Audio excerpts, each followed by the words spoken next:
In the tapestry of life, where every thread holds a story, America in black and white emerges as a haven for the voices echoing through the heart of our communities. In this podcast, we wade through the rivers of our collective experiences, celebrating the vibrant hues of change brought forth by the whispers of hope and the roars of action. It's more than just a conversation. It's a journey into the heart of our society, illuminated by the light of those daring to dream and do.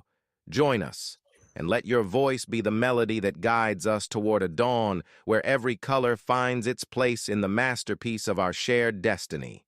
Together, let's paint a future brimming with the positives that dwell in our minds and the actions that shape our world. Good evening, ladies and gentlemen, and welcome to another episode of America in Black and White. I am your host, Charles King. I want you to sit with something for just a moment before we begin. Imagine living in a country where the way you love the person you love, the truth of who you are, is not just frowned upon, not just culturally stigmatized, but written into law as a criminal offense. Imagine that the state, the very institution built to protect you, has been handed the authority inherited from a colonial power that no longer even enforces these laws in its own country to arrest you, try you, and imprison you for up to 15 years for the crime of being yourself.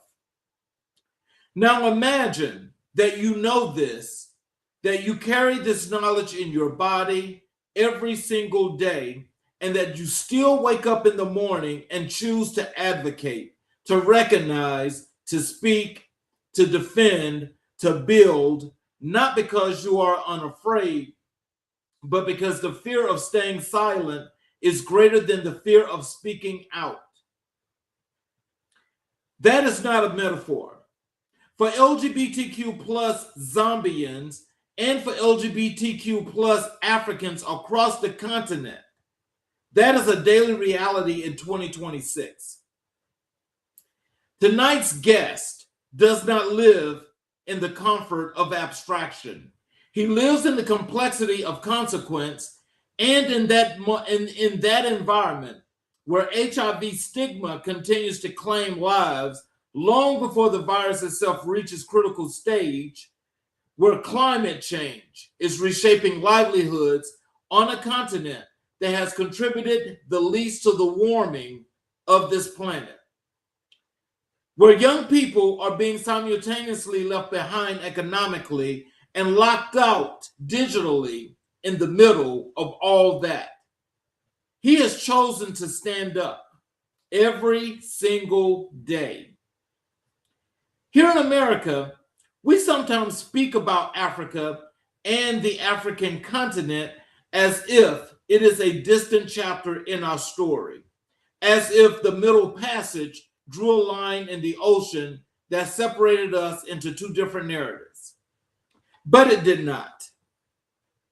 The colonial systems that kidnapped African people and enslaved them on American soil are the same colonial systems that partitioned the African continent at the Berlin Conference in 1884, that extracted its resources, suppressed its languages, rewrote its history, and left behind borders designed to divide and laws designed to oppress.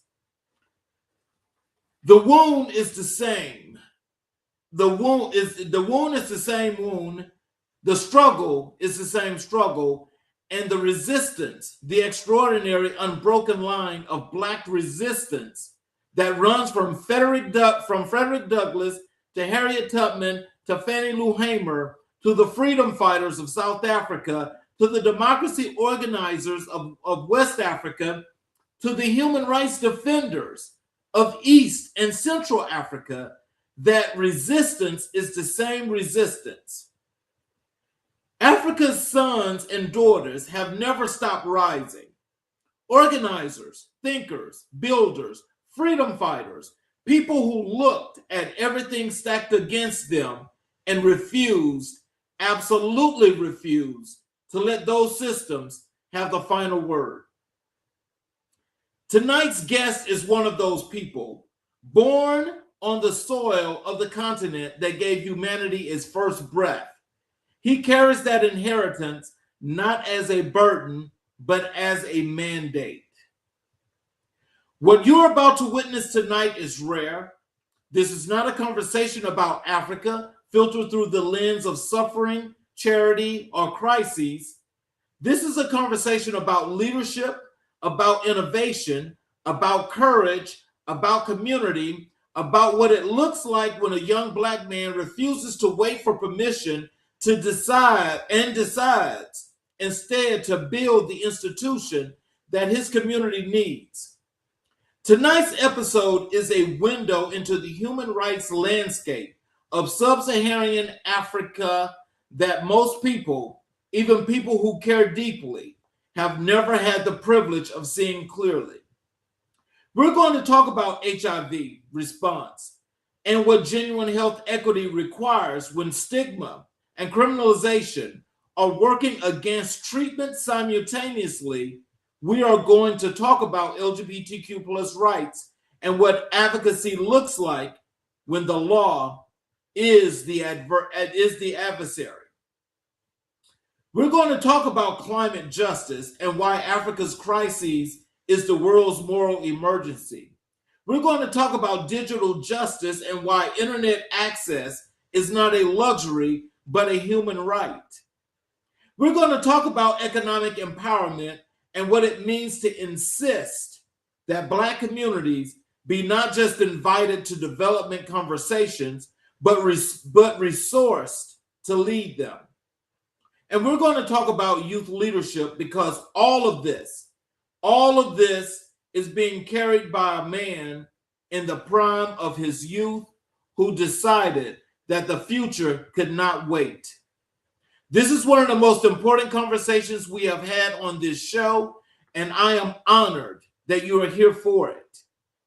Tonight's guest is a human rights advocate, an LGBTQ plus rights defender, a climate justice activist, and a social entrepreneur whose work is reshaping what is possible for marginalized communities in Zambia and across the African continent. He is the co-founder and executive director of Access Horizons Initiative, a youth-led organization working at the bold and necessary intersection of human rights, public health, digital justice, economic empowerment, and climate resilience. His life's work is a refusal, a daily deliberate, courageous refusal to accept that the communities he serves should have to choose between their identity and their safety, between their health and their dignity, between survival today and justice tomorrow. He is joining us tonight from the continent that is the cradle of all humanity, and he is brilliant, and he is brave, and he is here. Ladies and gentlemen, please welcome to America in Black and White, the extraordinary Benjamin Hyson Mutambo. Welcome to the show, sir. Hello. How are you doing? I'm doing just excellent. How are you? I'm lovely. Lovely. Good morning. I don't know if it's good morning, good evening. What are we doing? Good evening. So, is there anything you'd like to say to the audience before we get into the show? Sure. I'm so excited for this platform. I feel like this is one of the rare platforms. I mean, we don't get such opportunities, especially down south here in Southern Africa, in Zambia, to actually be able to speak freely, because we always feel many a time our voices are controlled. Our voices are usually scrutinized whenever we get to speak about it in the public space, being the Zambian eye of this public space. But being offered an international platform like this to actually have conversations which we're going to have, it excites me, because I mean, it's going to be raw, it's going to be exciting, and one thing is going to be honest. So thank you so much for having me on this platform, and I look forward for any questions that you may have with regards to my context, living here in Zambia, in Africa, being an LGBT plus person, LGBTQ plus person living in Zambia and Africa. So thank you so much. So I'll give it back to you. Yes, well, we welcome you, and I want to thank you for being here. I also want to thank all of our audience for watching. That is those that are no matter where you are. I appreciate you as well as all of our normal supporters that are here. We appreciate you so much, and I hope you guys enjoy this show like you do the others. So, what I want to do first, Ben, is I want to start with where I get the audience let the audience have an opportunity to get to know a lot about you and who you are before we get into all of the great things that you're doing. And I want to start this off, and I call this "The Man from Zambia: Life Story and Origins." Okay. So with this, I want you to start at the very beginning, not the organization, not the advocacy work, not the titles and expertise, just the boy. Where did you grow up in Zambia? What was your world like? What did your childhood teach you about what is right, what is wrong, and what is worth fighting for?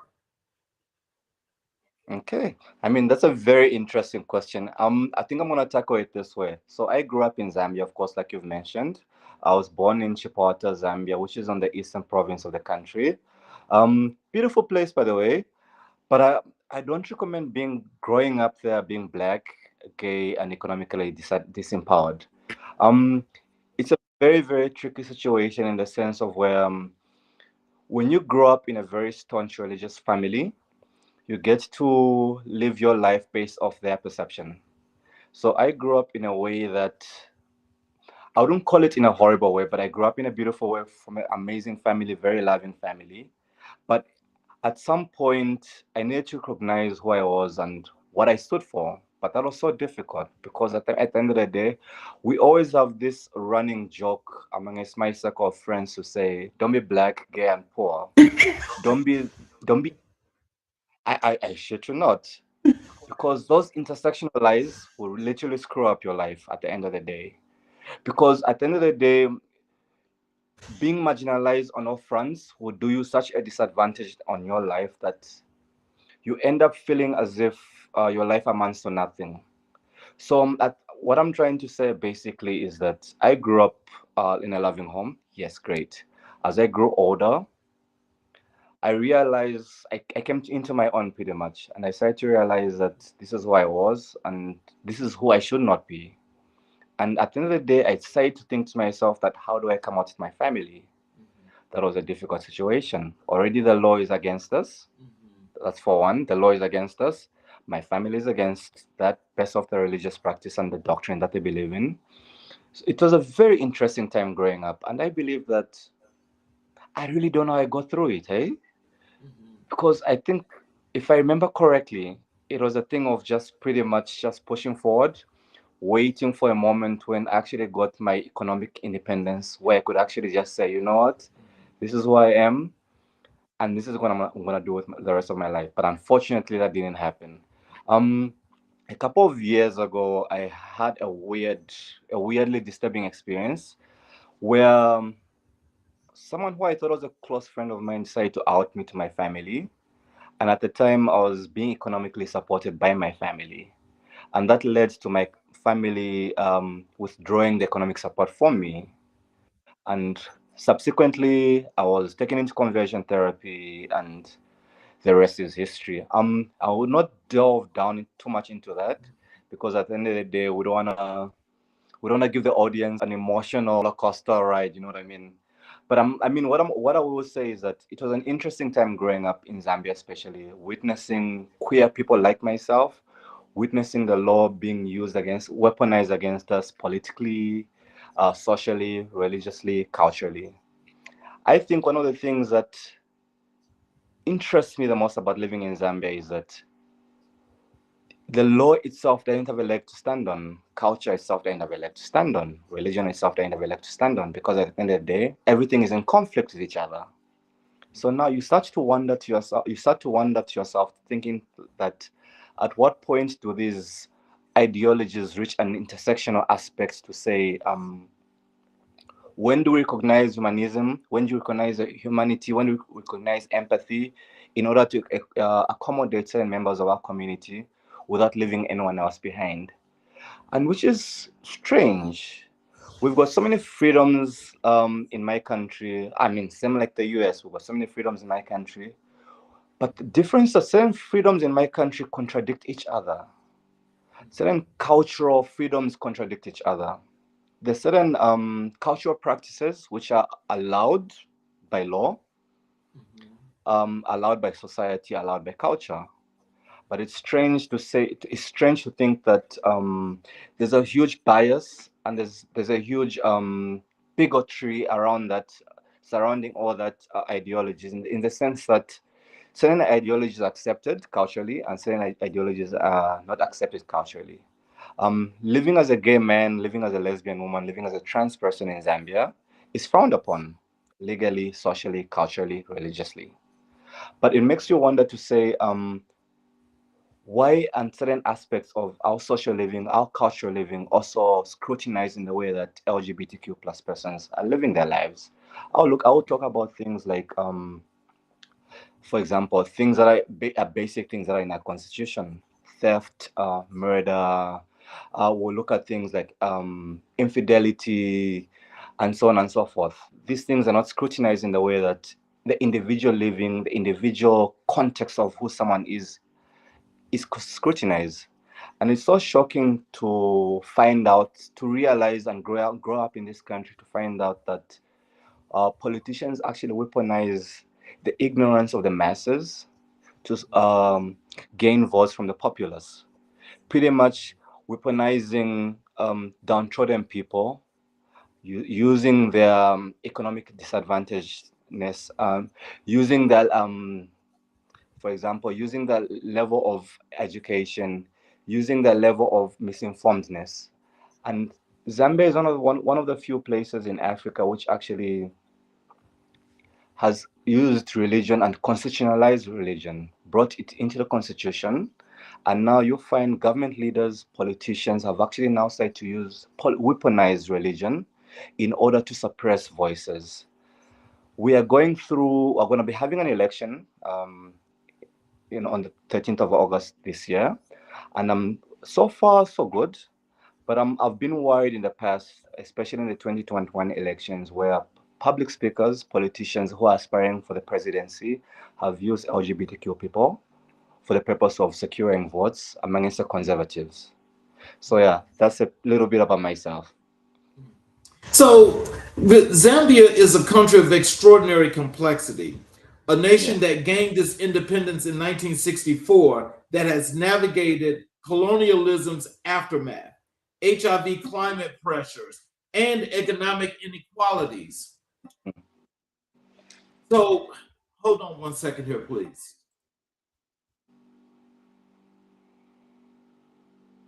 And so, with that, and with the most courageous voices, growing up there, what did it feel like to be a young person watching your country navigate all of that? And when did you understand that you were going to be someone who tried to change something?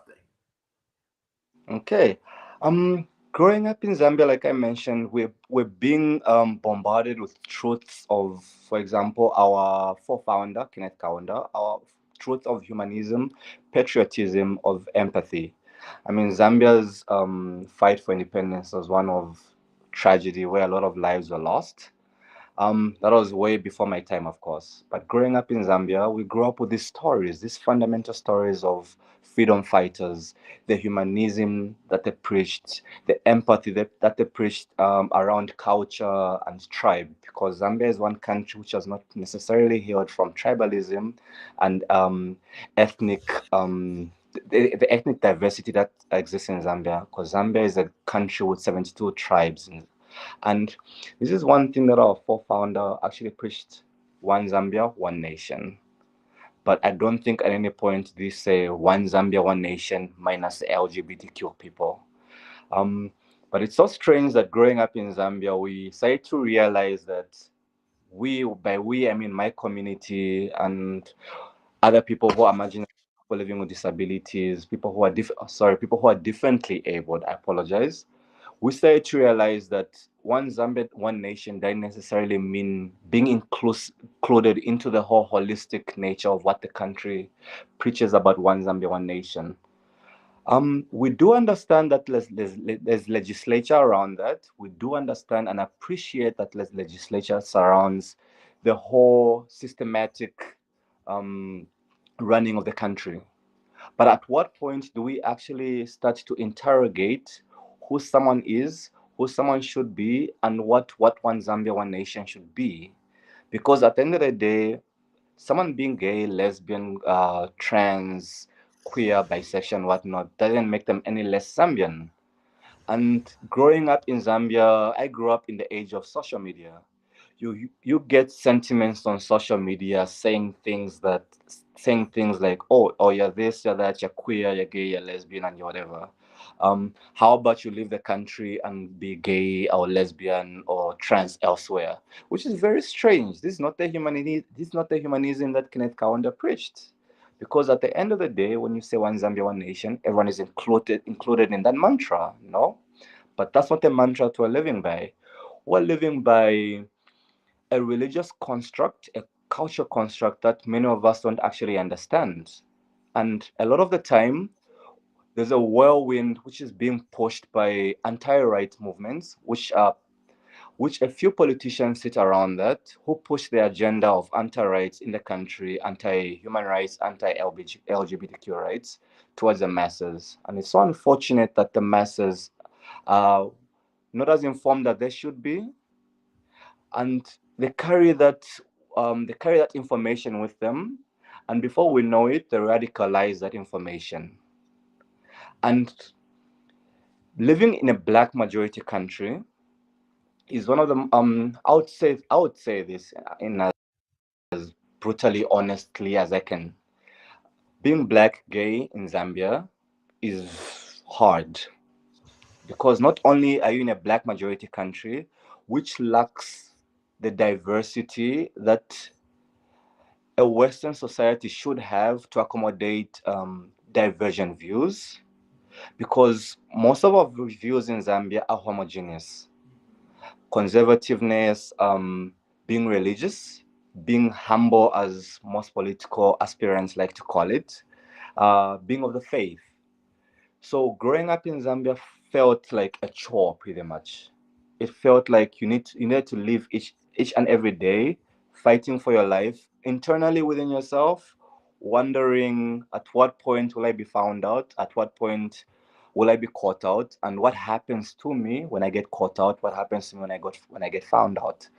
Our penal code does not necessarily vindicate or legislate against homosexual relationships, being the identity of being gay, the identity of being lesbian, the identity of being trans. Our penal code does not legislate against that. What our penal code does legislate against that is what they call the unnatural act of same sex sex, pretty much. But it's so strange that even through the legislature, through political aspirants, through your councillors and your political leaders, no one ever bothers to educate the masses on what the law actually prescribes as a crime. So you live your life thinking that Ben, am criminal, pretty much. So now, at what point, as Ben is growing up, 13, 14 years, 15, 16 years old, who understands very little of the law, does someone come to me or someone publicize the fact that my existence is not a crime? I will touch on the fact that later on, of course, as we continue this conversation, to say same-sex relations is under the penal code, but the identity of belonging to a certain sexual minority is not a crime. But that's one distinction that a majority of our populace in Zambia fails to understand. You would find sentiments from people saying people who are queer, lesbian, gay, and whatnot, LGBTQ, should be arrested based off their identity. And then I wonder to myself, um, through each and every step of civic education that every single Zambian has gone through, at what point was this information relayed to them saying identity is not a crime?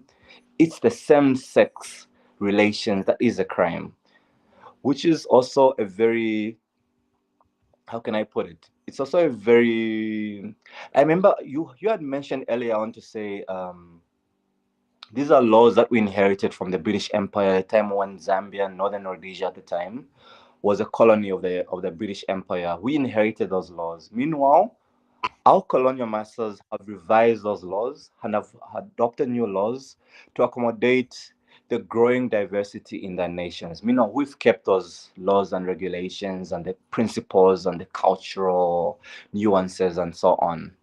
So, in a nutshell, growing up in Zambia was it was a steep climb. Well, It was a steep climb.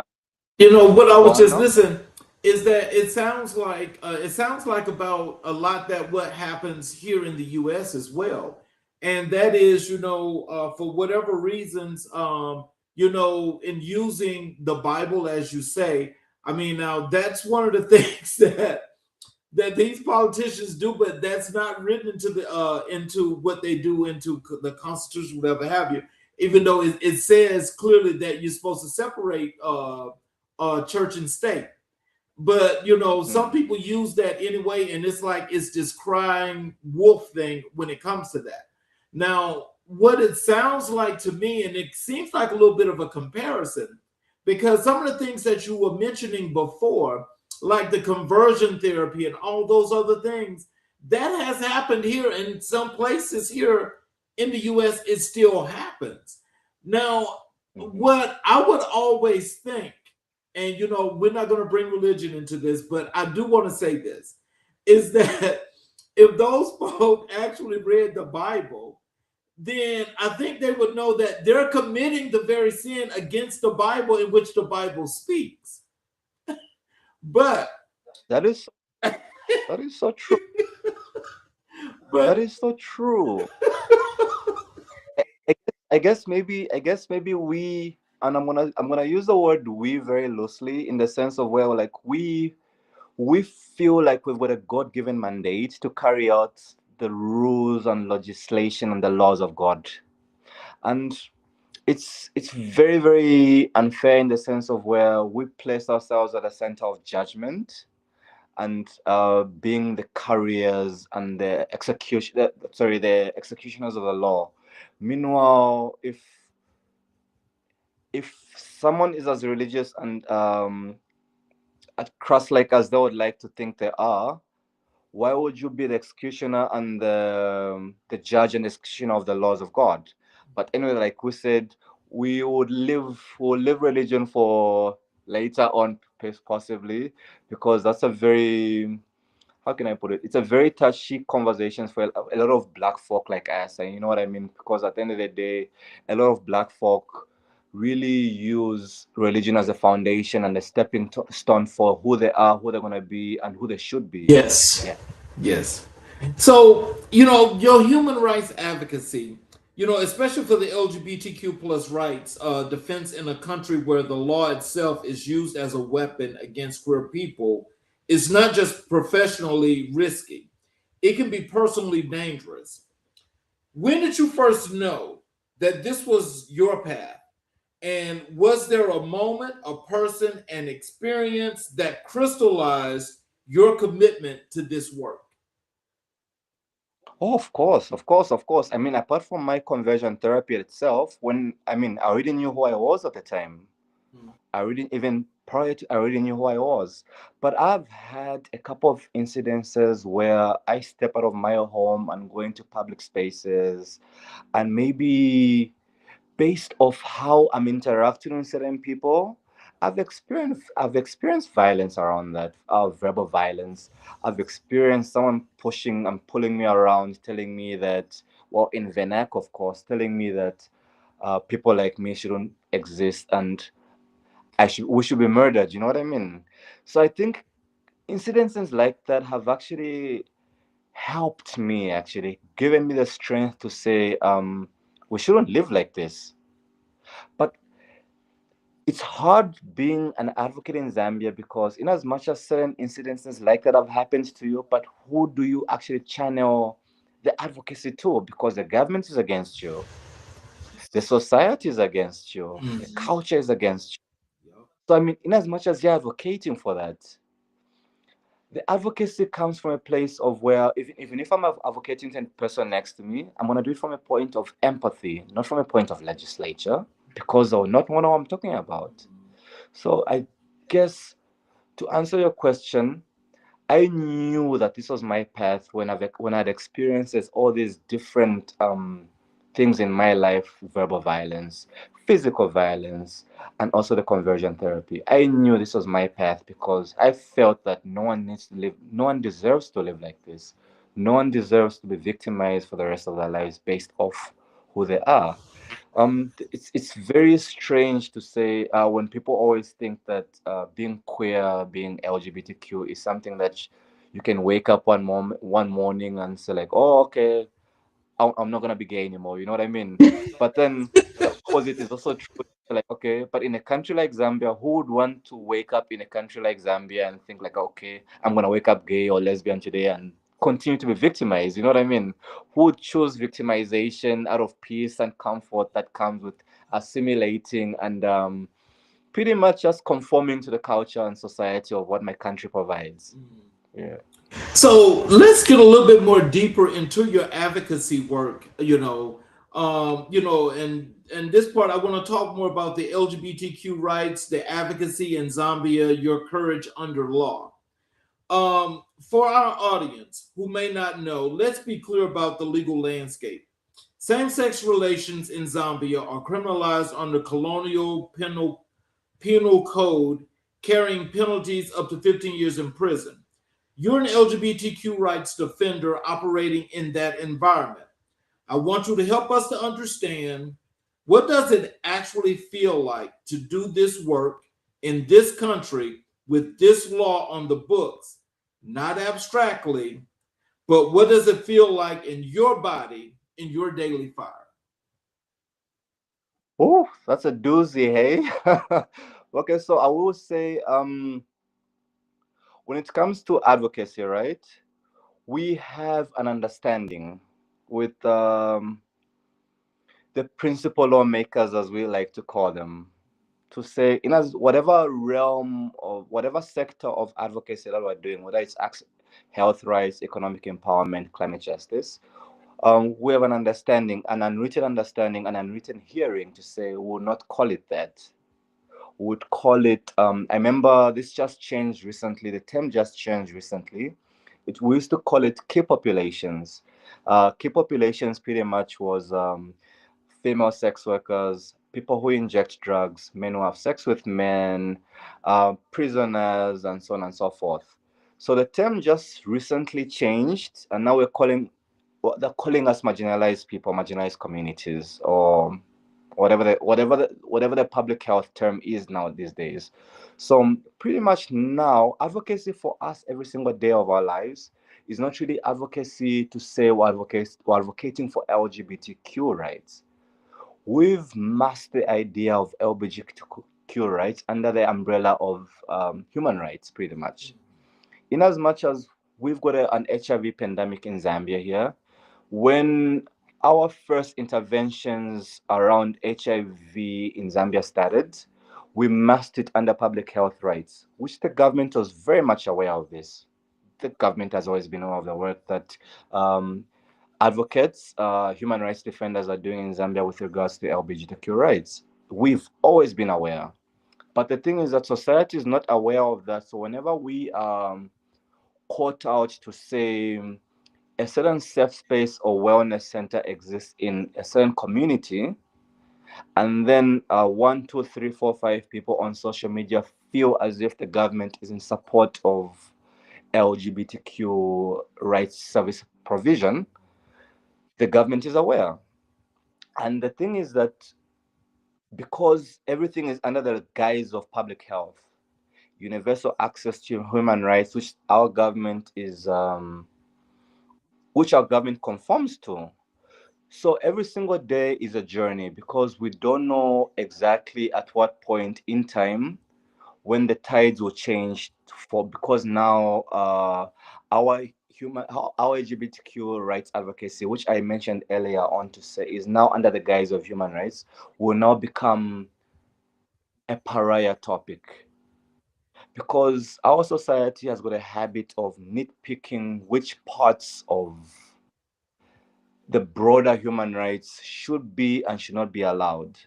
So I guess on a day-to-day basis, it's hard because there's a lot of safety and security concerns which we need to, of course, be aware of.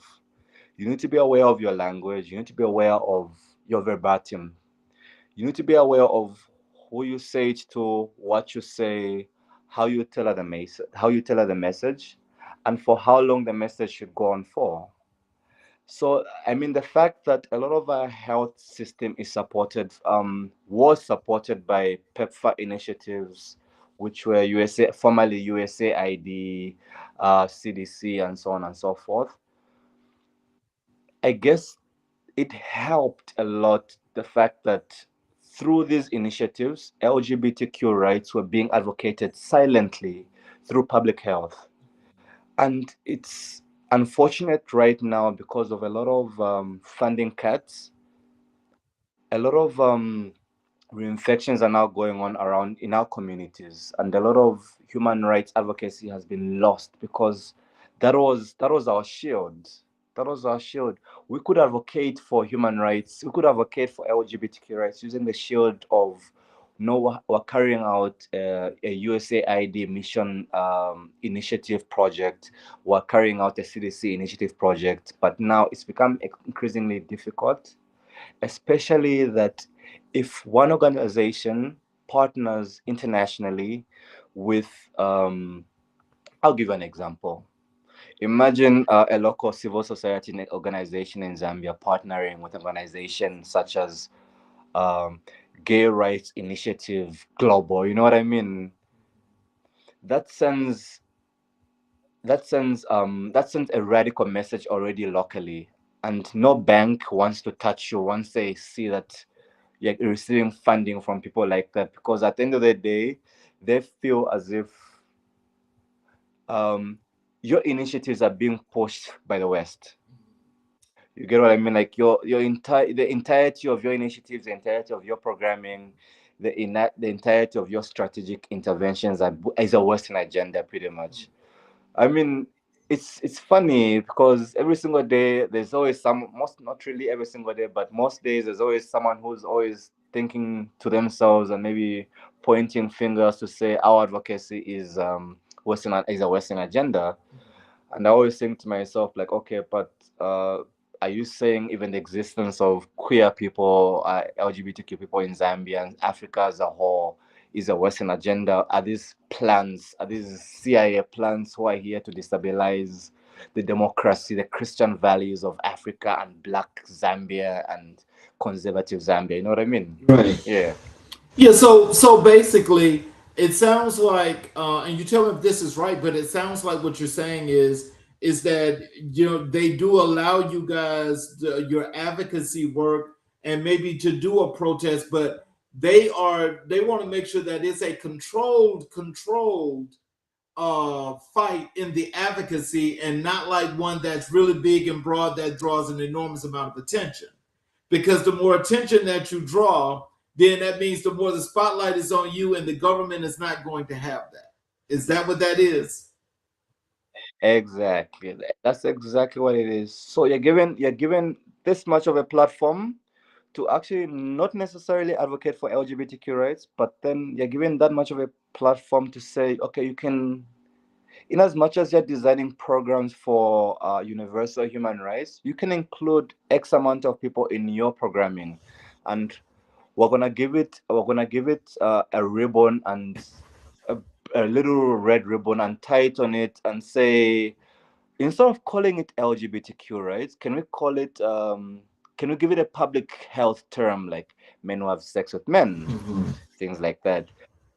They will never ever allow you to say LGBTQ in any single space. And Actually, the government policy is actually something that's very, it's very neither here or there, because at the end of the day, whichever presidential aspirant comes into power in that particular moment in time, they'll either diminish LGBTQ rights or they'll silently support it. And when I say silently support it, I mean they'll not say anything at all. Not to say that they'll go behind closed doors and have conversations around this. They will not say anything at all. So we usually take that little sliver of not saying anything at all as some sort of support, because we like to think silence means you're in support of, right? But then we're always in a difficult situation to think that, okay, LGBTQ rights in Zambia, LGBTQ rights in Africa. Okay, we understand that LGBTQ rights in Zambia and Africa do not start here or end there. They are they're ongoing. So that you're saying But that they then, basically connect everything to the continent as one thing instead of separate for each country. well, not necessarily. I mean, like Zambia's constitution is a Christian nation, right? I mean, Zambia is only constitutional Christian nation in Africa. So there's another layer towards that. There's another layer towards that. I mean, there's the Africanism at the end of the day. There's the black consciousness at the end of the day to say like, okay, we as black people do not believe in homosexuality. But then there's also the aspect of Zambia as a Christian nation, and now Zambia is a signatory to several human rights and several health acts globally. So now it's always a thing of where how does how does the government, how do we as activists, how do we as civil society organizations tie everything together in the sense of where, like, okay, without taking the fact that Zambia is a Christian nation away from the country itself, but how do we also reach a point of neutrality to say we can still provide this service to A, B, C, D, but still maintain the fact that, okay, we understand that this is a constitutional declaration and this will not be going away anytime soon. It's an interesting conversation. It's a very interesting dynamic once you're on the ground, I promise you. So, Yeah. so tell us, like with all the advocacy work that you're doing and all of the barriers that you face, tell us how does that these things come back to affect you and the people that you advocate for? How does that show up? I mean, that shows up I mean, at the end of the day, it shows up in so many different aspects: mental health, the rise in HIV cases, the rise in IPV, intimate partner violence, the rise in domestic violence cases, and things like that. And also, just to add another layer to what you've just asked just right now, one of the biggest barriers towards advocacy is resources. I mean, without resources, there's only so much that you can do. I mean, Zambia is such a massive country, in the sense of where you cannot just do advocacy in the urban areas. You need to translate that advocacy into rural areas, into the most untouched areas of the country. But now the fact that there's a lot of barriers around culture, there's a lot of religious barriers, societal barriers that exist around that. So how it translates back to us is that it always feels as if it's a drawback. You can make you can reach 15, 20,000 people in HIV care and human rights service provision and so on and so forth, mental health service provision, sorry. But then before you know it, 2 or 3 weeks from now, there's a policy change, or maybe there's a funding cut, and now you're back to square one. So many people get lost to care, HIV care. Certain people get lost to care towards mental health service provision, and then several people also get lost to the fact that there's certain interventions that were specifically designed for cultural sensitization, so sexual sensitization, but without the resources, it always feels as if it's 2 steps forward, 100 steps backwards. Yeah. So the laws criminalizing LGBTQ plus identities across much of Africa are not ancient African traditions. They are colonial inheritance, British penal codes imposed on African societies that, in many cases, had for more fluid and Mm-hmm. inclusive understandings of gender and sexuality before Yeah. colonialization. So, how do you Yeah. use that historical truth in your advocacy, and how do people respond when they hear it? Um, that's a very interesting question, actually. I guess maybe one of what I would say is that history always teaches that society grows through dialogue. I mean, we always have dialogues. We try as not as much as possible to have dialogues within the confines of what we're allowed to do, because remember, it's a closed loop. You can only say as much as the state is allowing you to say, without making yourself become a victim towards the law. So my hope is that Zambia continues to have the conversations, in as much as we're having the conversations through a closed loop, and we are having conversations in the realms of dignity, regardless of who's got different beliefs and whatnot.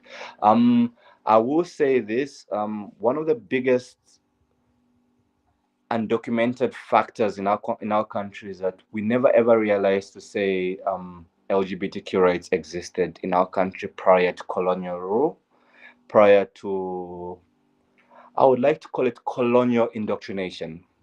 That's a great way of saying it because that's putting their culture on you. Yeah, these things existed in our country way before that, and these are things that undocumented. I mean, I have sat with certain traditional leaders in my country who've said these things exist in our communities. They've always existed, but it's just that we don't talk about them. It was only after those policy that was introduced, now we have to talk about them. And now we have to publicly shun away from them. You know what I mean? Because at the end of the day, these were unspoken conversations that existed in our black communities. But now, come legislation, come policy, come colonialization, now all these things were put in the spotlight, and now we had to talk about them. We had to identify them and actually shun them away and actually develop legislature against them, Yes. which is exactly. So she's one of the things that Zambia has always historically approached these things in a very subtle way, very, very subtle way. Only until certain radical aspects within the institution, within the machine come into play, do these things actually come into the spotlight of conversation. And many a time, this conversation is usually against our people, against my people, without regarding the fact that these are actually real human beings, real opportunities that they have, real livelihoods, real families. Can I just add one more thing? Sorry. Yes. Um, there's always there's always this idea that queer people in Zambia, LGBTQ, whichever letter on the spectrum one belongs to, there's always this idea in Zambia that people live in isolation. You know what I mean? People always forget that person A, person B has got actually a family behind them who are okay with who they are.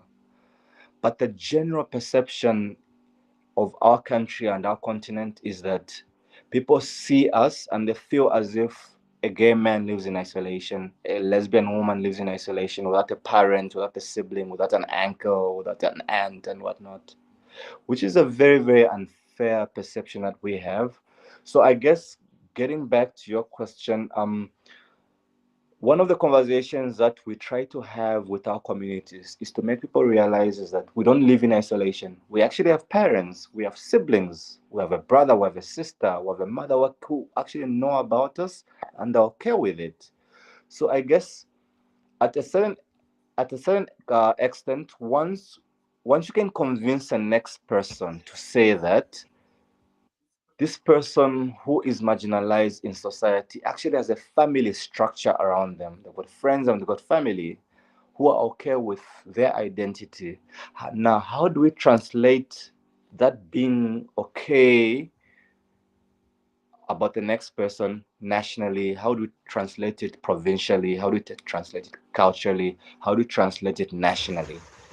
Yeah, So, back to you. but with all that, I mean, because I can tell that you're putting forth the effort in the work that you're doing.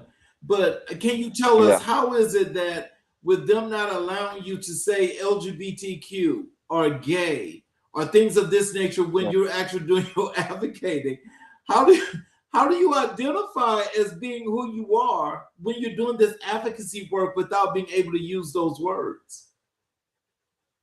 I mean, at the end of the day, I personally would never ever identify myself publicly unless maybe I'm asked by a certain close friend or family. Okay, okay.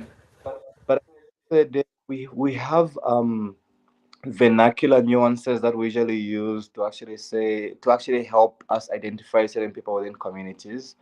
But these are terms which, and this is a very interesting thing about vernacular, because it can neither mean this or that. It's never really a straightforward response, you know what I mean? Because at the end of the day, one figurative term can actually mean this or that. So, but I mean, based off how you're phrasing that particular question, the person who you're phrasing it towards will actually be able to understand what you're talking about and who you're referring to. But because you're you're using vernacular to actually address certain terms within our society, somehow it's been okayed. But now, when you translate LGBTQ into the English definition as you and I know it, it becomes a social offense now, which is, Oh wow. yeah, interesting. Yeah, that is that. I tell you, you know, I can say that what most likely what the leaders of your country are saying is that we're not discriminating because we've got advocacy, we have people out doing whatever they do for their rights. But Yeah, but in the back doors, in the back rooms, it's like you're not going to uh, use that term. If you use that term, that's no, offensive, and you are going to go to jail. That's the threat. exactly, exactly. Exactly, and you know so and you know so I love what you just said. Like I remember, it should have been a couple of years ago when we had a women's match in Zambia, a beautiful women's match in Zambia, and of course the community came out in number to support the women, and then of course the community came out in the rainbow flags and trying to show solidarity for women's rights and also trying to show solidarity for themselves. A couple of people actually picked up at the police for the fact that now social media sensationalized the fact that all people came up to this event and now they're showing the LGBTQ and the rainbow flag and things like that. So people were actually arrested for Oh that. wow. And now, yeah, it's very interesting. Hey, we live in interesting times. And now you start to wonder to yourself to say like, okay, what law are you using to actually arrest this person? You know what I mean? Like, what is the legislative backing that you're actually using to apprehend this person and actually um, put them behind bars days on end without a trial, without any conviction, without like it doesn't make sense, you know? And that's like I always say that usually things like this always come from a political directive. They always come from a societal directive. Someone somewhere is not happy about advocacy, about a certain way that advocacy was happened, and now they feel as if this is gonna hamper their political aspirations. So it's interesting, I would say. But anyway, we are always trying to figure out ways of how, not as much as we're advocating for LGBTQ, right? We're always trying to figure out ways on how we can actually advocate for this without necessarily advocating for it, if you know what I mean. Right. In a way, silent advocacy. Can we have these conversations without actually necessarily having to talk about them, but at the same time realizing that you and I both know that this exists, but can we talk about it without actually talking about it? Yes. You get what I mean? That's the code. Yeah, That's the coded language. You just get the exactly. read for the body language and the gestures and the things of that Exactly. nature. So that's how you move in silence. Yeah, exactly. So it's a very, it's one of those things which at the end of the day, we always think to ourselves that will it get better? Not right now. Is it going to get any worse? Depends who's in power. I mean, look at it this way. Just a few years ago, I think that should have been, if I remember the years quite correctly, 2021, 2022.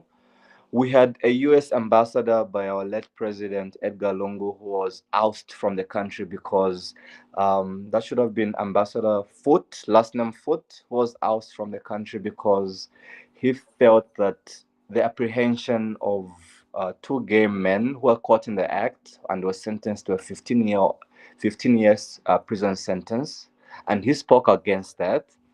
And then the president at the time felt that this is something that was not the business of the State Department, the US ambassadry, and whatnot. And then before we knew it, this ambassador was kicked out of the country. So it's always things like this because at the end of the day, when I think about it critically like that, I don't think Ambassador Foot was kicked out of the country based off his radical views, but because of how his views would actually sensationalize the Zambian community, the Zambian society, pretty much, yeah. So, the LGBTQ plus community in Zambia does not exist in isolation. Its members are also young people, women, HIV positive individuals, climate vulnerable community members, people navigating poverty and exclusion in multiple dimensions at once. Can you tell us how does that intersectionality shape how you design programs and advocacy through Access Horizons initiative, and what does it mean to serve someone at the intersection of multiple forms of marginalization simultaneously? Okay, that's a very interesting question, actually. Um, Usually when interventions are designed, we designed with people in mind. Um, a lot of the time, because most of our work is donor supported, most of our work is donor funded and partner affiliated. So you would find that certain interventions only speak to certain target groups. The intersectionalities only exist where the resources allow it to exist, if I was to say that. Because at the end of the day, we do have a lot of cross transmission between several communities in our country. But then you might find that a certain donor will only expect you to design programs and interventions, for example, towards men who have sex with men. They will not want you to touch target groups like female sex workers and people who use drugs and things like that. And then they'll leave those target groups to another partner, another affiliate who will take up the mantle of providing services to those communities.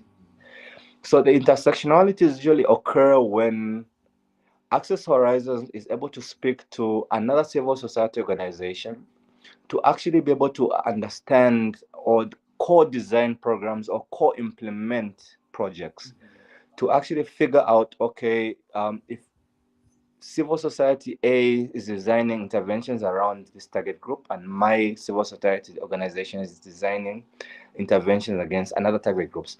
How do we come together to actually make sure that the two communities, there's no cross transmission, especially around HIV, and also how can we come together in the sense of where um, how can we come together in the sense of where there's certain marginalizations that happen between several segments of our communities are not all occurring at once. I'll give an example. A lesbian woman who's a sex worker who uses drugs, who might be a prisoner. Oh, wow. I think it's a very interesting dynamic in the sense of where actually it also applies to men who have sex with men, gay men. You can be a gay man. You use drugs. Maybe you're HIV positive. You're a person living with HIV at the end of the day, and also you're a sex worker. So now all those intersectionalities, how do we design interventions to actually cater for all those different intersectional aspects of this person's lived reality? And that's where collaboration comes in. So as Access Horizons, pretty much, we love the idea of collaboration. What is the next person doing, and how they're doing it, and how can we collaborate with them? If the next person's niche is around sex workers, how do we take a gay man who's receiving treatment services or referral services from us and link them towards an organization that's providing services specifically tailor-made for sex workers? How do we do that? So we come together, we sit together and actually come up with programs and interventions, and we sit with our donors and our partners and our funder affiliates to actually say, okay, there's a lot of cross transmission that's going on within these communities. How can we come together and sit and design programs that actually help everyone? Because I mean, at the end of the day, our communities do not sit in isolation. Our community, you can be a married gay man married to a woman who has sex with other men, who is also our target group. But then um, you're also a sex worker. You know, it's a very complex dynamic that we have in our country, and I think this is not something that's unique to Zambia. I feel like this is something that's globally recognized, to say like there's a lot of intersectionalities that exist within several segments of our community. And I also just want to add something to say like I mean, LGBT people have always existed in Zambia, and we've heard so many stories which have remained invisible. And based off that fact, there's then came legal sanctions to actually suppress all these stories, the oral traditions that we've heard around our communities. And Zambia, in its own, created how can I call it? Zambia created wars for these conversations to stop happening. Society has created wars to stop happening. So now it's always an interesting thing how among us activists to say, like, how do we tell the person who lives in the most rural part of the country about what Access Horizons is doing? At- Because ideally, what the Access Horizons is doing is illegal and should be reprimanded by the government, or should be stopped by the law. So it's hard work. I will say that it's hard work, but Oh, yeah, I can believe that that's hard work because when you actually have to get data that you've got to compile, put it together, and break it down into groups and yeah. sections and so forth. I mean, that's got to be huge, especially for a country of your size. And so to think about the advocacy work, though, just in general, I mean, it doesn't matter if it's just a segment; it's still going to be a large population. So that's a lot of work. That is a lot of work indeed. That is a lot of work indeed because, I mean, a quarter of our population is rural, and a quarter of our population has never had access to anything to do with digital justice or climate justice. They know nothing about that. So now, the challenges that we face as organization is that how do we actually disseminate that information towards rural communities in the country? And I'll go back to what I said, is that advocacy requires resources, whether it's financial resources, um, technical expertise, equipment, and so on and so forth. Advocacy requires resources, and I don't think there's an advocate in the world who would actually say like, okay, I'll just advocate without any resources being backed by it, because that's not true. Maybe it might be different living in a first world country and being able to advocate for certain things like that, but living in a country like mine, advocacy requires resources. Advocacy requires protection. And in a country like Zambia, protection comes in the source of in the form of money. Right. If you don't have if you don't have money, you will not be able to protect yourself from the law. Once the law, in as much as people might try misinterpret the law just to try squeeze you for the little that you have as an organization. But here we are, we're fighting, and we're hoping that tomorrow is a brighter day. And yeah, And also, if you can allow me just talk about climate justice a little We bit. hadn't we hadn't got to that part yet. Oh, okay. My bad. Okay, go on, go on. So what I want to do next is I want to go to the HIV response in public health and the fight against the stigma. That's why I want to go Hmm. next. Um, Sure. so Zambia carries one of the highest HIV burdens in sub-Saharan Africa, Yeah. with the prevalence rates that disproportionately affect young people, women, and LGBTQ plus individuals. You've been working in HIV response as part of your broader advocacy. Walk us through what that work actually looks like on the ground. Who are the people you're reaching, and what are you putting in their hands? Okay. Because like I mentioned, so like HIV is a complex illness in the sense of where like it's very intersectional. What we're placing in their hands, pretty much information. Right now, there's a beautiful rollout of PrEP that's going on in the country, and when we talk about HIV, it's important to realize that it's not only a medical issue; it's a social problem. On the ground, our work is pretty much reaching people who often are affected by on the sides of the margin, stigma and discrimination, who lack access to information and healthcare services and support. We give them support without the fear of judgment. Also, we give them the tools, which is pretty much knowledge and information. The people who we pretty much engage, especially when it comes to our outreach services.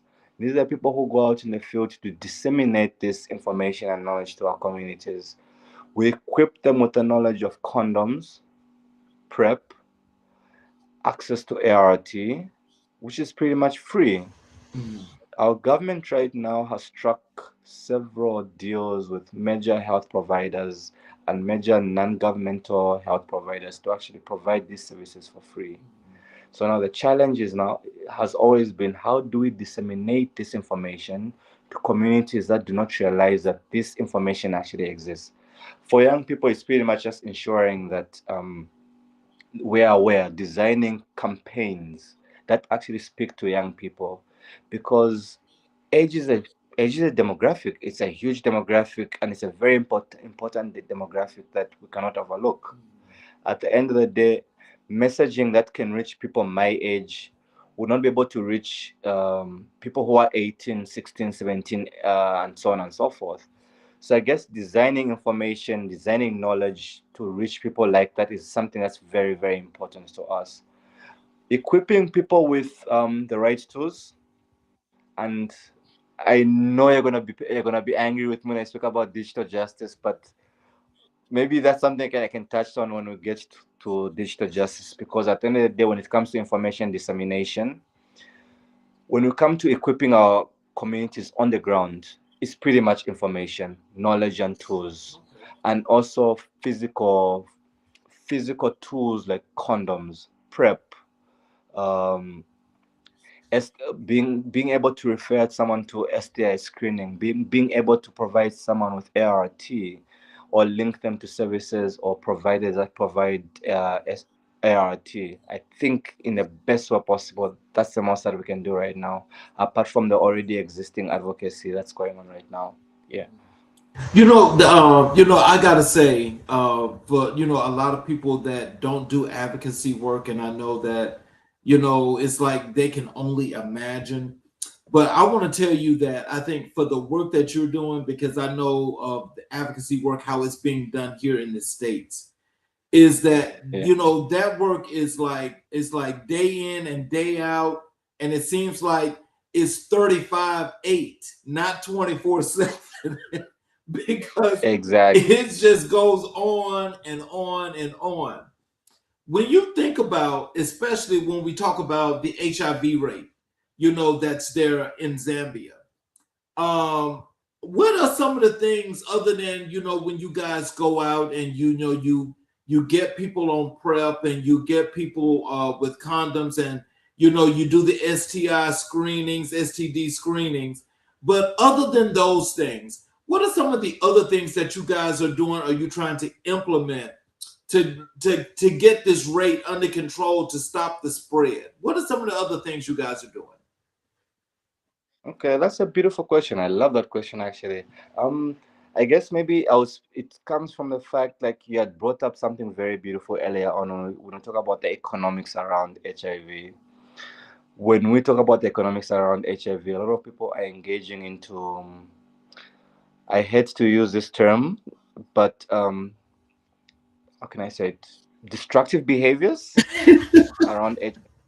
Bad No, no, practices. I'm sorry. Bad practices. Yeah, exactly. So now at the end of the day, we find ourselves discussing issues like that because certain people are finding themselves in these practices because of their position economically. So now there's a lot of organizations, especially in Zambia, which actually deal with economics empowerment skills that provide certain segments of our communities with skills and pretty much job opportunities so to deter them from those behaviors. Because at the end of the day, we've linked the fact that certain HIV, certain people who contract HIV is linked to certain aspects of being economically disadvantaged. And it's also been linked to the fact that certain people simply did not have the information, which is where digital justice comes in. To a certain extent, how do we ensure that everybody, when information is disseminated, how do we ensure that it's justly disseminated? How do we ensure that the programming and the structure of that information applies to everyone, not just to a certain segment of the population, but to everyone? We need it to speak in literally different languages, because at the end of the day, when we talk about information being disseminated in English, so then someone from the rural area who's never ever heard an English word will not understand what I'm referring to. And also economic empowerment. I mean, there's a lot of. I'm gonna shoot myself in the foot by saying this now. Okay, there's a lot of, like, we're gonna call it behaviors. Right. There's certain aspects of our community, and I will specifically talk about sex work. I do not frown upon sex work. Just a disclaimer: I do not frown upon sex work, and I mean, like, sex work done rightly is work. That's my motto.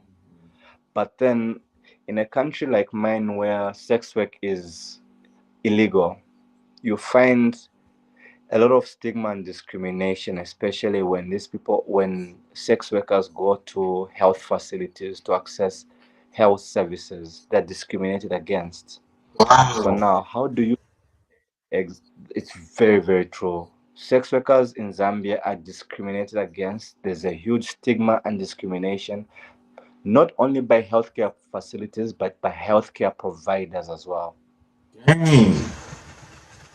There has been several interventions by organizations like University of Maryland, Baltimore under the Circuits Project, Advance Project, and also organizations like CIDAS under the Checkup Project, who've tried to design sensitivity trainings for healthcare providers to allow them to be able to accommodate certain people within the wider scope of the community and give them equal access to health services. So it's one of we still struggle with as a country, because those are aspects which are culturally and socially ingrained in these people. Because we need to realize the fact that this person is not just a healthcare provider. They belong to a certain sect within our community, within our society, within our culture. So they carry those values into their profession. And in as much as they're administering care to certain members of our community, they administer care and healthcare services based off the values that they believe in. So now, how do we break down those values? Not necessarily breaking them down, but making a hole in the wall for a level of understanding, a level of acceptance, a level of inclusivity, to make someone feel as if to make someone feel safe enough to be able to access those services at these places. Yeah, Back to you. Wow. So with that, I mean, like, how are they getting away with this kind of discrimination when healthcare is a right? That's a very interesting question. Someone once said something to me very profound. Uh, a fish rots from the head, right?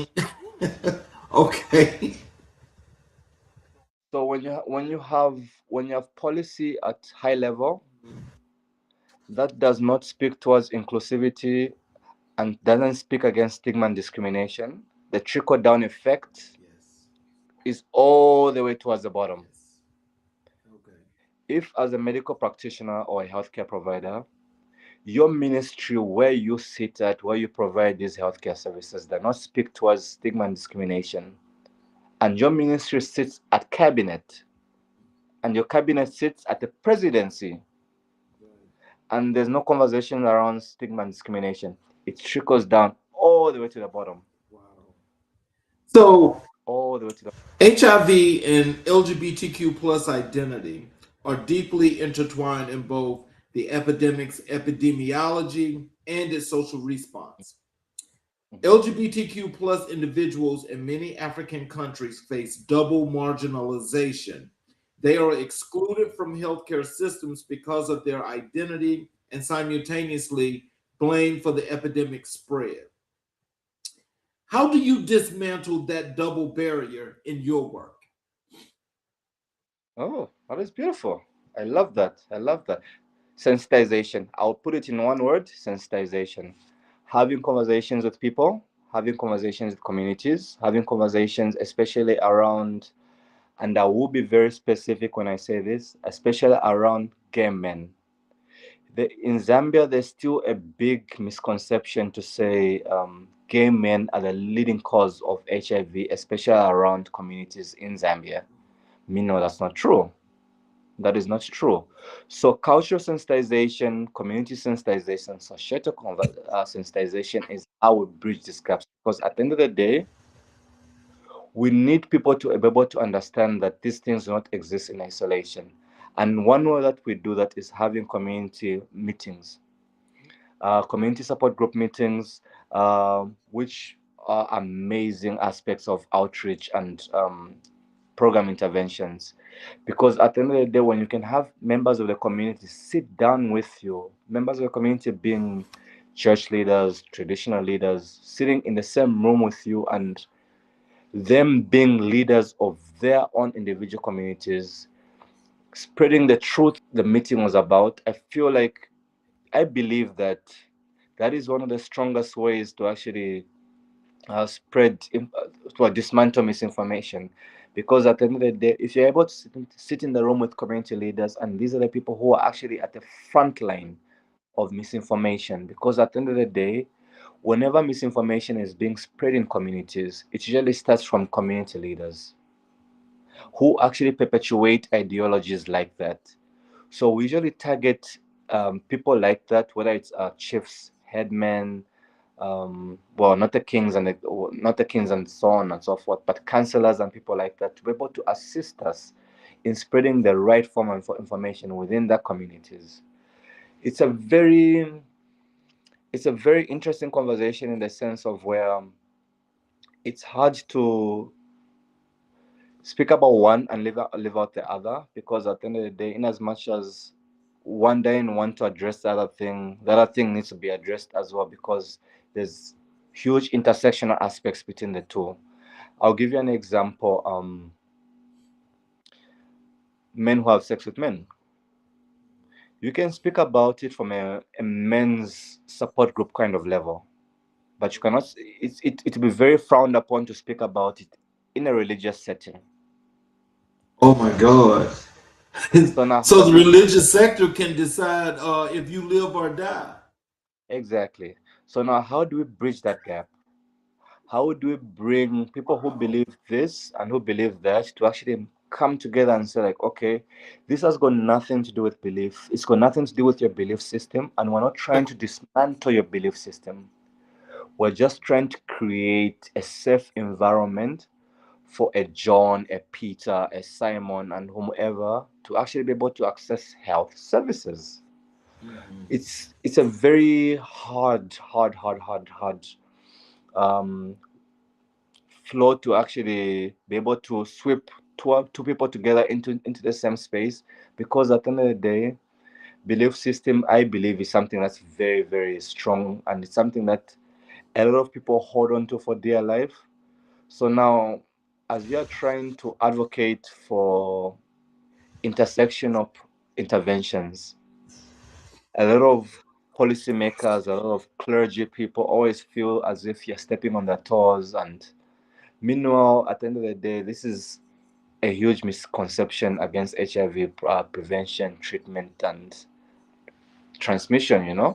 So how do we actually get to the point of where bringing people, different people from different sectors of society, and giving them a platform to have conversation? You'll find certain members of our society refuse to engage with these more liberal minded people because they feel as if they'll be corrupted in the manner that that belief system allows them to prevail, pretty much. Yeah. So let's transition over to your topic that you want to get out the most, and we're going to talk about this climate justice, Africa's burden, and Africa's leadership.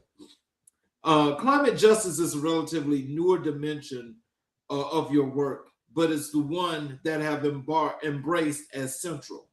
That you have Mhm. embraced as central. Help our audience to understand the specific relationship between climate change and the communities you serve in Zambia and sub-Saharan Africa. What does climate change actually look like in people's lives, not in parts per million or degrees Celsius, but in food, in water, in livelihoods, and survival? Okay, that is a great question. Thank you so much for bringing that up.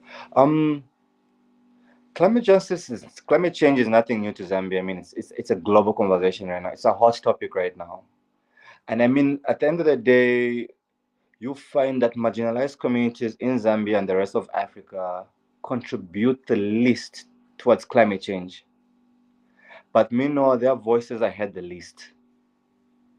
And when we talk about voices being heard the least, when policy reform happens, when policies being made, when laws are being made, when presidents and politicians are being integrated into governance and presidencies and so on and so forth, there is very little conversations to say, okay, at what point do we give people who are already marginalized based off their sexuality or based off their physical ability, at what point do we actually recognize these people to say that do we actually recognize climate change as a portion of their already existing marginalization?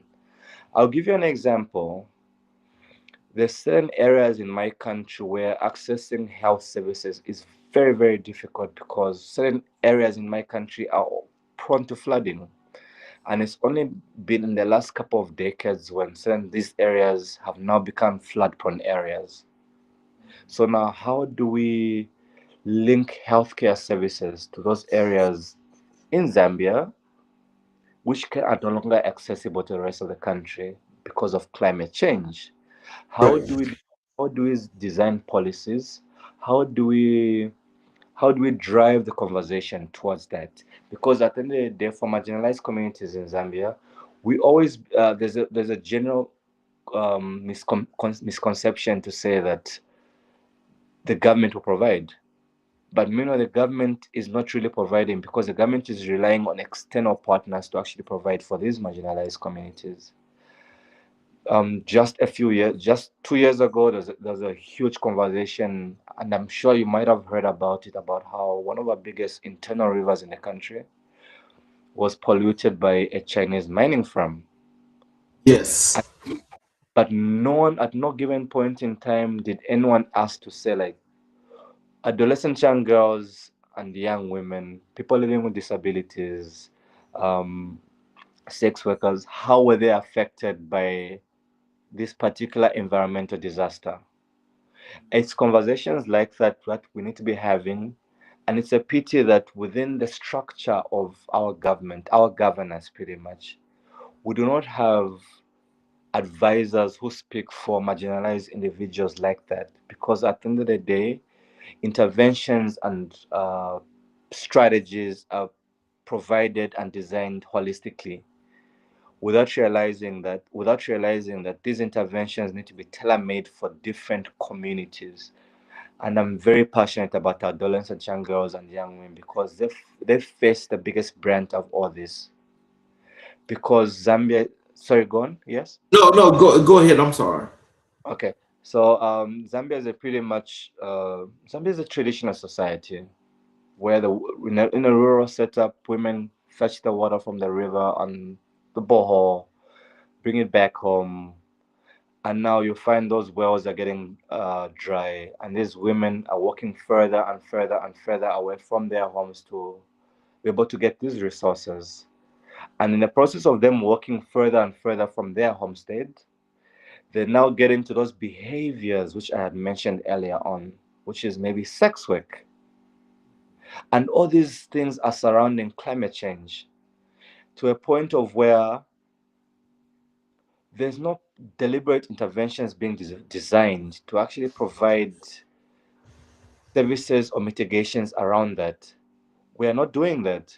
I remember as Access Horizons a few years ago, we had designed interventions around plastic mitigation, plastic pollution in the country. We had done a beautiful intervention around that, but unfortunately, that intervention could not sustain itself because at the end of the day, most of these interventions are resource centered. But as I'm speaking to you right now, there is a huge climate change disaster that's about to happen to Zambia because there is very little social corporate responsibility that our big mining firms are actually putting into place in order to mitigate this for our communities without realizing that these communities are the same people that actually work for the mines.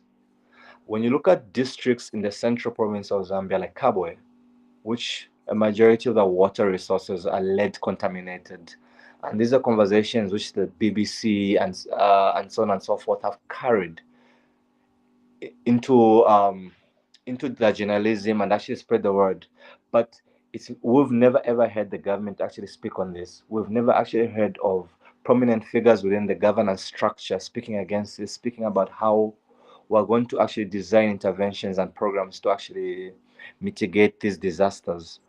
Worse off, when you look at LGBTQ people who've lost livelihoods because of climate change, we don't talk about that because these are people who've been deliberately forgotten by the governance structures of our country, governance structures of our society, because according to them, we do not exist, or rather, we do not matter to. We do not. They do not care for us to exist.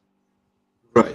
And, and these are certain conversations which at the end of the day, in as we're heading into a very environmental conscious um, society, but I feel like my country is being left behind deliberately because at the end of the day, when we talk about climate change, it's about getting the money first and worrying about climate change later. And it's very interesting to find that there's a lot of Western agenda that's being pushed onto Zambia to design mitigation, to design interventions around climate change. But meanwhile, the same agendas that are being pushed onto Zambia, you find these Western countries that are pushing these agendas also rely on the same fossil fuels that are telling Zambia to not use. You know what I mean? So I guess one of the approaches that Access Horizons uses pretty much is a human-centered solutions, and we pretty much design solutions that are people-centered, people-conscious, empathetic towards people, and we do lobby with policymakers, having conversations with people, just trying to figure out exactly to say like, okay, you have a community-centered solution within this community. Do you realize that there's certain marginalized people that exist in that community? How can we include them in this programming, especially when we recognize that stigma and discrimination exist in these communities? How do we design interventions that are inclusive enough in your climate change mitigations in order for everybody to have a holistic benefit of whatever interventions that will be designed at the end of the day. Yeah. Well, so I'll tell you like this, because what I like about that is that you actually zoned in where you brought it in and you put it on the micro level.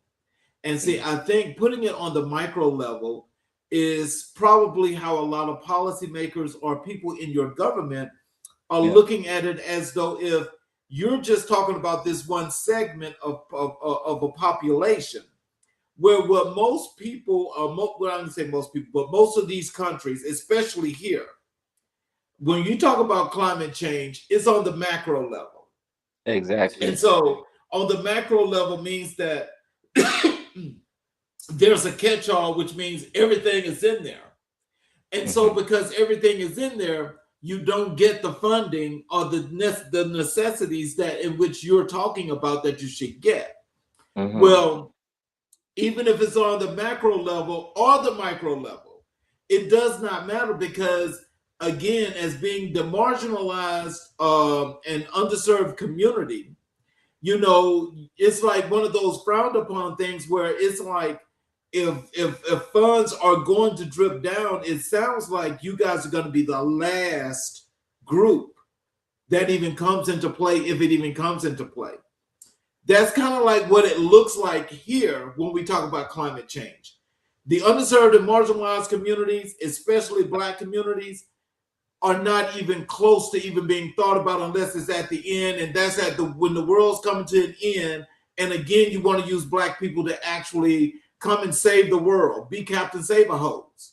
Exactly. So, and so it's like, what happens is, I love the way you framed that argument, but what I will tell you is that I think probably what will work best is that in the advocacy work that you do, and probably if you guys actually go to the policymakers that you talk to, you maybe want to frame it a little different to make it a little broader, and maybe then it'll start to fund in, where you guys start to get some of that funding that you're requesting, because it's definitely needed, and it's definitely one that if it does not happen, then it's probably one of those first groups or whatever have you that goes extinct.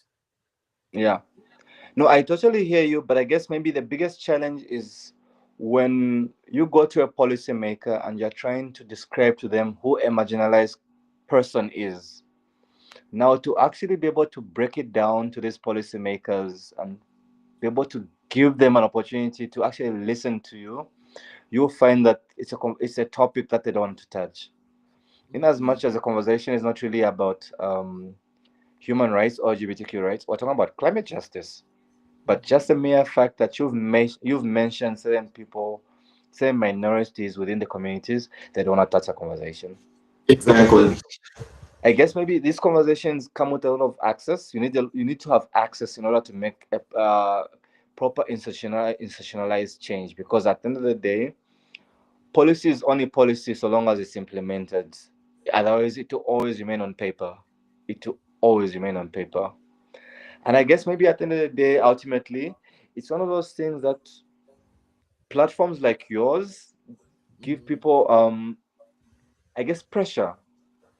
Yes. It gives people pressure to actually do something about it. Because at the end of the day, people don't know there's a gay person who's lost their livelihood in whatever part of the country because uh, the river has been polluted, Right. or the fishermen, or maybe there's a woman who lives in the most rural part of the country who, because of the mining company that's down the road, and now that mining company has affected um, the rainfall pattern in that area. Now they cannot subsistently farm.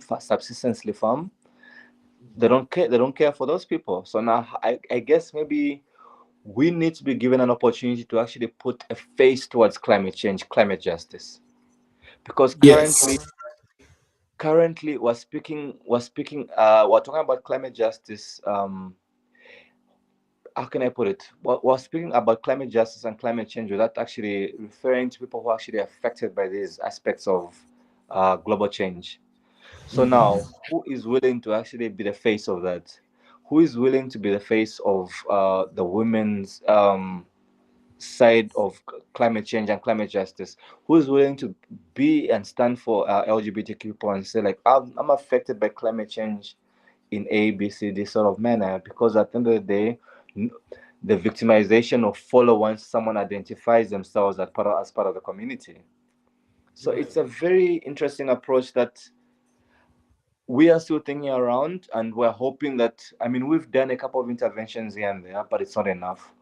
I mean, at the end of the day, when it comes to climate justice and climate change, it's never ever enough.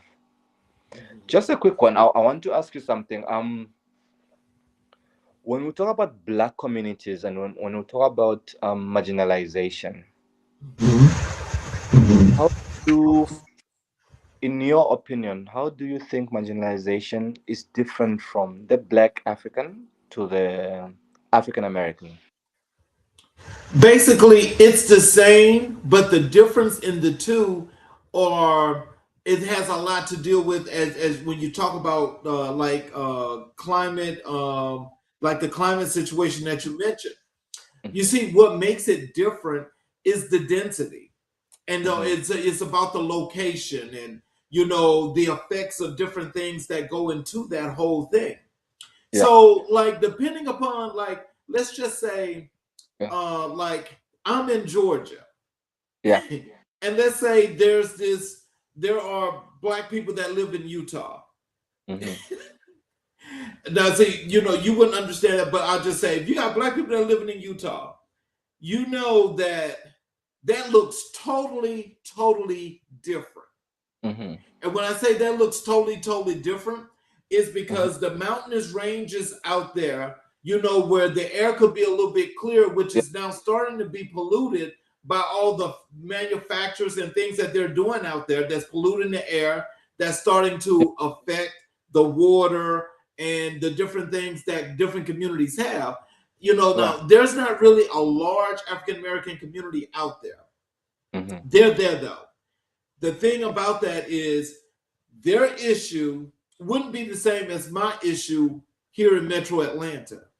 yeah, Because here in Metro Atlanta, being as big and as broad as it is, basically this area of 11 counties yeah. can make up a whole state on its own because there's more than 11 million people here. Mm-hmm, mm-hmm. And so that's the difference in the two is that is what the makeup is. But even with that makeup being different, it's still with everything being done that they make policy based on segmenting communities and disparaging people in different ways as to how they make their priorities. That doesn't Uh-huh. matter if it's just here. That's all over the world and wherever country you're in. That is Yeah. what they do. And so in doing that, it's like the principalities and the goals of that whole thing is to say that I know the strength of an African American or a black person in general. Mm-hmm. So they don't feel like everybody else feels, so they can survive regardless of the case. That's just the thought process. I hear you. I hear you. And so, with that being the case, that means that we all should know one thing, just like you guys should know this, Yeah, is that nobody's coming to save you. that If is true. anything, that repression that they have is only going to get closer and closer. And the more they can squeeze that, the more they're going to continue to do it. And Mm-hmm. so, what I'm saying is the work that you're doing is very important because I'm sure that not just those policymakers, but people know who you are and this Exactly. work that you're doing. So, in the process of knowing that, believe me, I can tell you this that there's an eye that's watching and they want to make sure that once you jump outside that line, somebody's Yeah, going to be there and say, you jumped out the line. that is true. That is true. That That's is what happens. And that is very so the thing is that it doesn't make it right. But what that means is that you're doing something that's right, that's making a difference, and they want to make sure they keep that under control. That's the that is, same here. that is true. So just another question. So I mean, it's something that I touched on earlier on, but I just wanted to maybe get your just a little bit of your 2 cents on it. when we talk about the African perception, when people say LGBTQ rights in Africa, in Zambia, and whatever, a Western agenda. Speaking as Right. a black man who's an ally, what would you say about that? Well, I would just tell you again, it's one of those things where, we make our own path. Yeah, So when you make your own path, you just make sure, just like what you're doing, you make sure that you keep walking down your path and you don't have to yeah, worry about what's outside because they're worried about what's inside your path as large as they are. They're worried about what you're doing. And they're that is worried about what you're doing is because it's not what they consider to be the status quo because it's against what you want to do, which is for the people. that is true. So as long as you do what you do for the people, you don't have to worry about them. You just keep doing what you do. No, no, but I wanted to hear from you as a black man when you hear people saying, when you hear people from Africa say things like homosexuality is a Western agenda, like what is the first thing that crosses your mind when you hear that? Like, what is your train of thought around that? I'm sorry to say this, and people going they maybe get upset with me, but I think of, and I'm sorry, I just think of slavery and white people. That's what I think of. That's what Really? I think of because that's about control. And so when they start speaking like that, they're only speaking like that because that means that they have an agenda that's against the good part or the good things. But I don't Yeah, care about those folk. And I always tell people you can't worry about what these other folk yeah, are going to be thinking. We know yeah. what they're thinking, so we plan against what they're thinking. That is very, very, very true. Because at the end of the day, like you rightfully said, no one is coming in safe communities here. We Right. need to we need to be able to help ourselves in a way. But I guess at the end of the day, it also starts from a place of knowledge and information.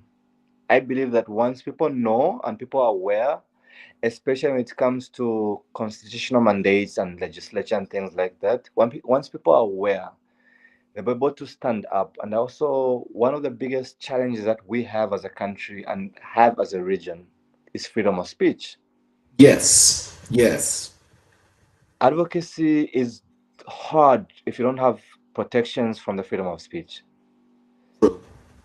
Because at the end of the day, the worry is that in as much as I'm advocating for my community or the next person is advocating for their community, how am I protected? How am I Well, protected? Well, I'll tell you like this. You see, Mm, the protections are far and few in between. They are real, but what happens is, when you do the type of work that you're doing, yeah, it's always going to be to an extent that, all the protections that are there for those things that you mentioned, yeah, they make them a little bit lesser for you because they don't give you that much rope. that Everybody is else get a whole lot of rope. You don't get that much rope. that is true. And this is how come you'll find a lot of activists and advocates in Zambia decide to externalize their advocacy from countries where there's protections for freedom of speech. Right. Because it's been like that for many years. That doing that in Zambia, doing that within Africa, whether get you victimized or might get you a prison sentence. And I mean, there's a couple of people who I might mention who not in the realms of LGBTQ rights, but just in the realms of being able to speak freely, who've actually fled the country because they said a couple of things that certain people were not happy with. You get what I mean? So it's a very it's a you need to be bold. You need to be bold, and you need to be able to risk everything for you to actually reach a point of where your advocacy can transition your freedom, pretty Yes. much. Yes. And that's pretty much true. And it's horrible that it has to be that way. But I think that now that we're in this 21st century, revolts are all over the place. People that look like you and I Yeah, are basically doing what they do because it's like repression is no longer an option. that is true. That's true. It is no longer an option. Power to indeed. Power to the Yeah, people. yeah, because I also want to tell you this, because like I said, the work that you do, Hmm. I've had people on the show from other African countries as well that are part of the LGBTQ community that are doing big advocacy work. Mhm. I definitely would love to have you back on the show, you and two of these other people, where we could talk about some upgrades and some things that are going on, Sure. to where there are some things where you guys were able to be connected, as well as the work that you're doing. You'll be able to learn from each other to continue to make, to move and shake and to make things happen on the continuum. And I think these are some really good people, though, that I like to connect you Yeah. to, because they're doing really, really good work. I mean, that sounds amazing. I mean, the more the merrier, because at the end of the day, I don't think advocacy should actually be done in isolation at the end of the day. I mean, we're a Right. whole community. It's a whole global movement. It's a whole global community. It's a whole continental community. And I always feel that the more the merrier, the more support, the more knowledge, the more the information, the better. Because I don't think there's anyone out there in the world who's doing advocacy by themselves. Right. Because I mean, we don't live in a bubble. There's so many intersectional aspects of to our being who we are that we could learn from other people how to better address certain aspects of our community and how our society. So I'm always excited to collaborate. I'm always excited to learn and just be a part of the people. Mhm.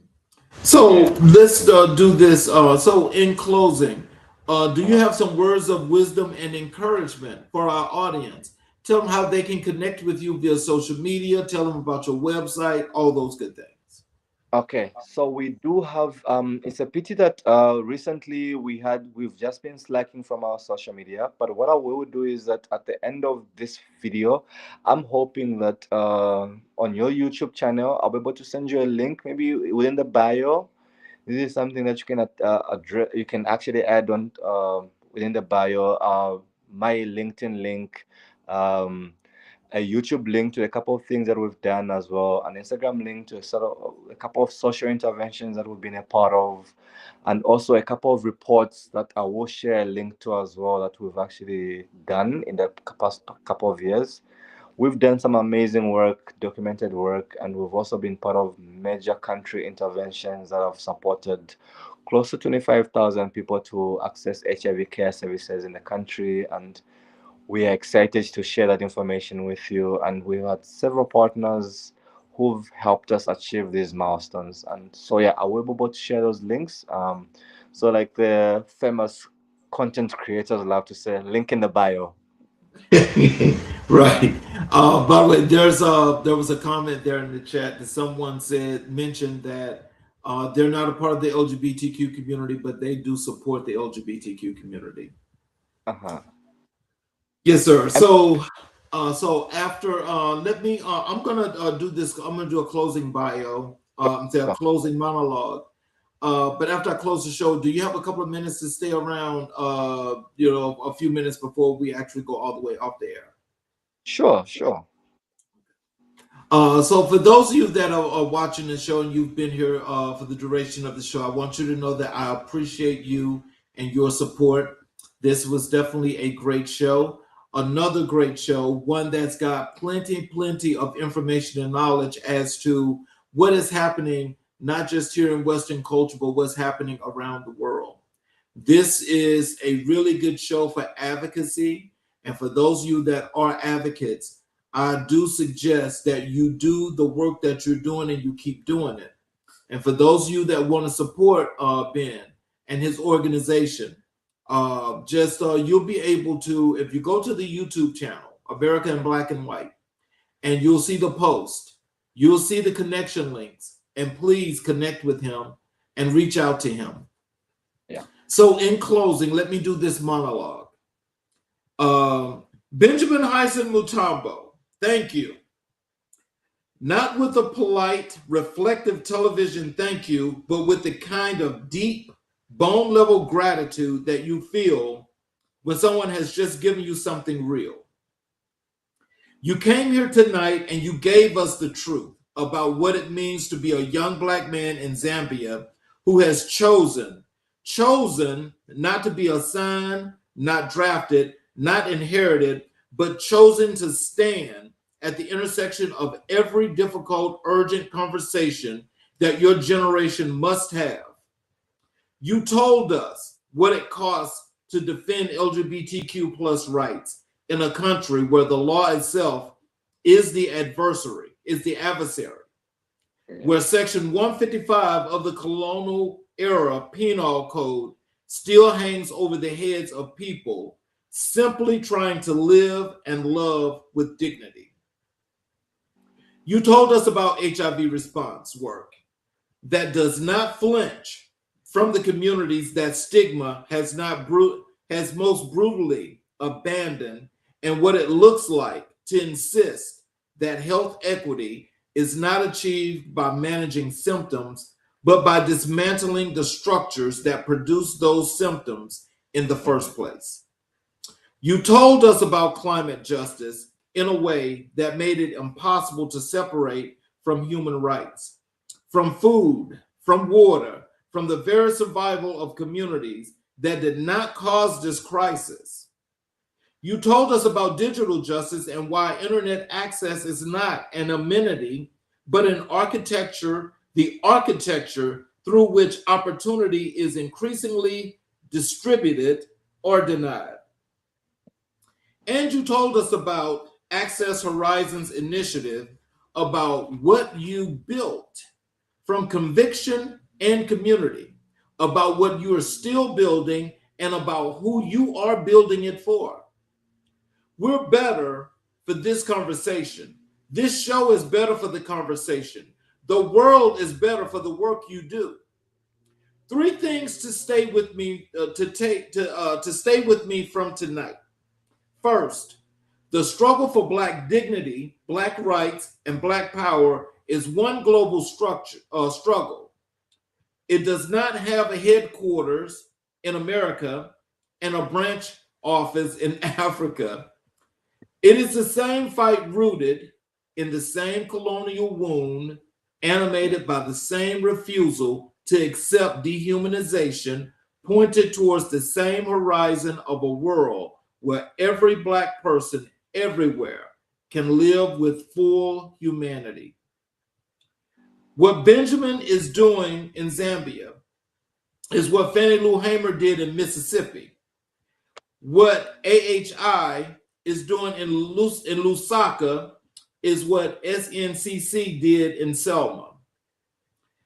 The geography changes, the struggle does not. Second, courage is not the absence of fear. It is a decision that something matters more than your fear. To advocate openly for LGBTQ plus rights in a community or in a country where your advocacy can put you in a prison cell requires a quality of courage that most of us will never be called to demonstrate. And Benjamin demonstrates it not dramatically, not for applause, but consistently, daily, quietly, because the people he serves needs him to. That kind of courage deserves our deepest respect and our most active support. Third, building something, a real institution with a real mission, with a real people in real communities, is one of the most radical acts available to us. Benjamin did not wait for the world to save his community. He built the vehicle. That is Black power in its most practical and most profound expression. I want to speak directly to you, to everyone watching from a position of relative safety tonight, from America, from the UK, from wherever you are in the diaspora, or wherever you are in the world, with a paycheck, a platform, a social media following, a professional network, a voice. What you witnessed tonight is not a spectacle. It is not a TED Talk. It is not inspirational content for your feed. It is a dispatch from the front line, a real one, where real people are navigating real danger, real exclusion, and real injustice with insufficient resources and more than sufficient courage. You're not being asked to solve everything. You're being asked to do something. Share this episode. Tell someone about Benjamin and Access Horizons Initiative.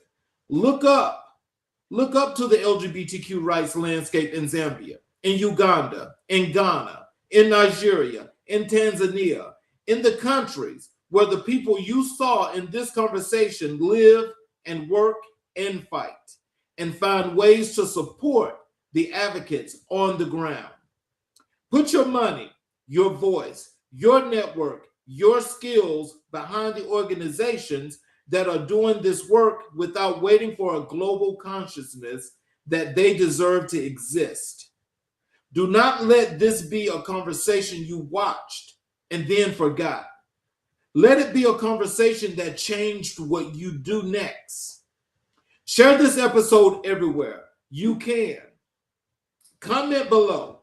Let us know what moved you, what challenged you, and what you're going to do next. Follow and support Access Horizons Initiative in every way available to you. And keep coming back, because every week, America in Black and White is here with the conversations that this country and this world urgently needs to have. Until next time, keep speaking truth, keep serving with purpose, and never forget your story is America's story.